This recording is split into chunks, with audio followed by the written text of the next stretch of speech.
Right now at 11, fights, gunfire, and flooding. Always on edge. I feel like I'm constantly wondering what's going to happen. Meet the Portland man tormented by the squatters living upstairs. Why years of trying to get them out have failed.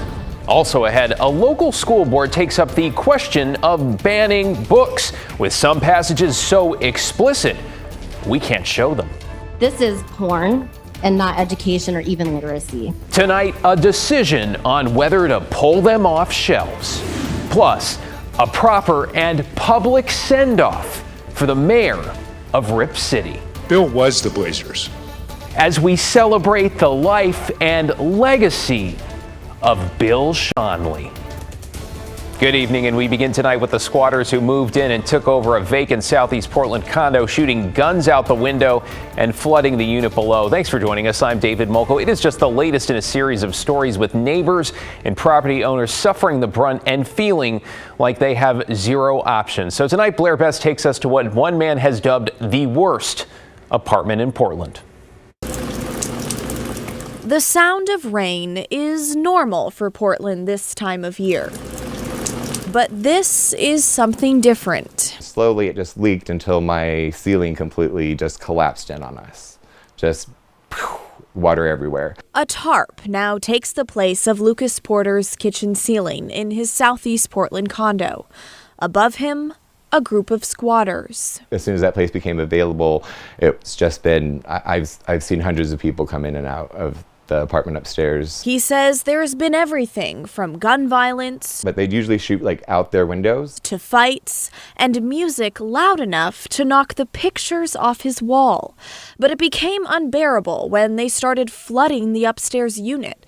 Portland Fire says they've responded to Lucas's apartment 5 times. This is the most recent one. In the corner over here in my living room, water has fallen in 3 times. My bathroom ceiling has fallen in 3 times. My bedroom's falling in 3 times. And each time more triggering than the last. The sound of water just brings me so much trauma. The squatters upstairs have even offered him drugs as a compromise. I've been losing my mind a little bit over here.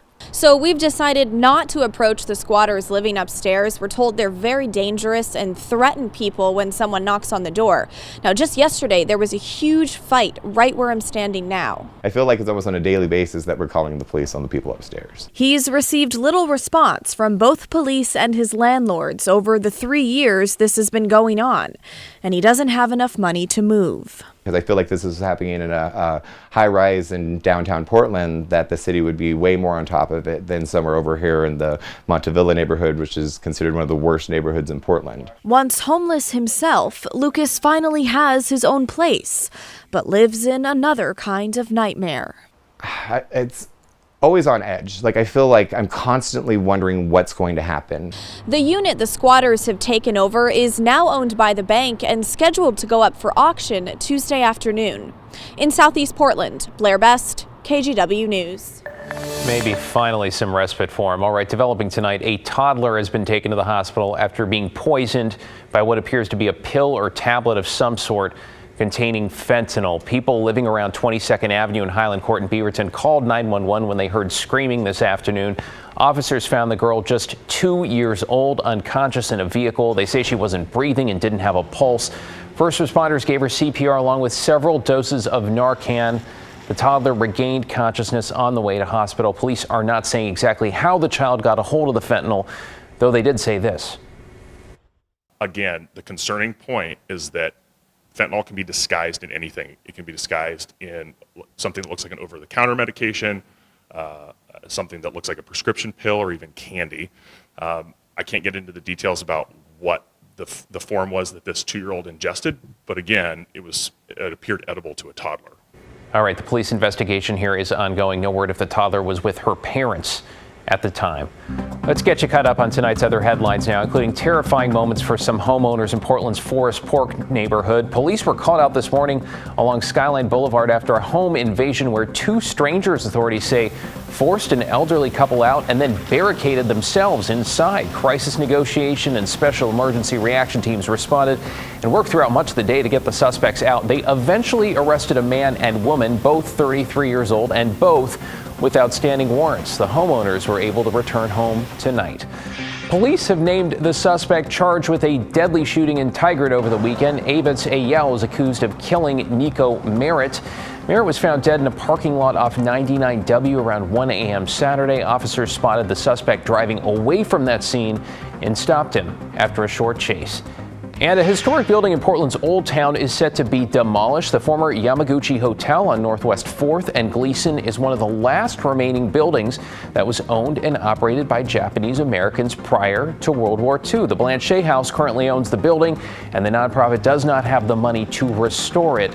No word on exactly when it will be torn down. The physical pieces of the building will be offered to the Japanese American Museum of Oregon to display. Well, he was the voice of the Trailblazers, and at the same time, so much more for both Portland's players and its people. With today a chance for the public to celebrate and honor longtime broadcaster Bill Shawn. Art Edwards was at Shawn's Celebration of Life this evening and joins us now. And Art, what was it like? Well, it was an amazing event that was put on over the Veterans Memorial Coliseum. As you said, it was a chance for people to remember the man who was known as the mayor of Rip City. He was remembered as someone of immense talent who was the heart and soul of the Trailblazers. Bill was the Blazers. He was the mayor of Rip City, and he'd been there from the beginning. People Bill Shawn encountered during his time in Portland helped celebrate his life at Veterans Memorial Coliseum. Former players like Bill Walton, Terry Porter, and Chris Dudley, Senator Ron Wyden, and Damian Lillard. Lillard talked of the relationship the two forged when he first got to Portland. He spoke that life into me from day one, and kind of put me in that type of history. And to me, that just showed the kind of pride he had about being a part of Rip City and being a part of this organization. Shawn was the first voice of the Blazers and was courtside calling the game when the team won the championship in 1977. The Portland Trailblazers have won the World Championship. He was known for his catchphrases. Bingo, bango, bongo. Climb the golden ladder. Got to make your free throws. I've heard that a few times in my time. Sometimes I made them, sometimes I didn't.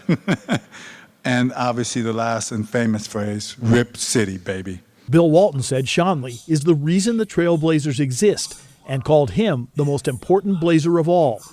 For the fans, Shawn gave them more than commentary about basketball. I learned a lot from listening to him on the radio about the art of conversation and basketball and storytelling and how to engage with people and stay engaged and stuff like that. So I just wanted to pay my respects to a great man. The man known as the mayor of Rip City called over 2,500 games over 3 decades as the voice of the Blazers.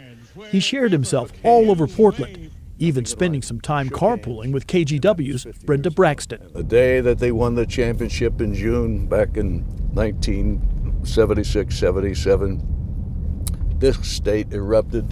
This city went nuts. Current Trailblazers broadcaster Kevin Calabro said that as impressive as Shawn was as the voice of the Blazers, he was a better person. And I can tell you that Bill's talent was unmatched, simply unmatched. But his friendship and his caring nature were always the most important aspect of the man. Bill Shawn is a man who will be forever connected with the history of the Portland Trailblazers. And he is already missed. Art, appreciate your reporting tonight. Thank you. Oregon State University is also mourning an Olympian and sports icon. Portland-born high jumper Dick Fosbury died yesterday at 76 years old. He's best known for creating the Fosbury flop, which is the head-first, back over the bar jumping technique used by most high jumpers to this day. He won the NCAA title while competing for OSU, and then while still in college at the 1968 Mexico City Olympics, took gold. In 2018, Oregon State University unveiled a statue on the campus of Fosbury performing his iconic jump to celebrate 50 years since that gold medal victory. Got an update tonight on a push from some parents to ban particular books in the Westland-Wilsonville School District. At a meeting tonight, the superintendent announced the district would keep the proposed banned books in schools, but restrict 2 of them to only the high school level. That includes Me, Earl, and the Dying Girl, and the novel Crank. A committee made up of parents, teachers, librarians, and community members reviewed these books. Those against the books say they have too much sexual content for kids. Literature is also mostly written by or about people of color and LGBTQ people. Now take a listen to what both sides had to say about the outcome tonight.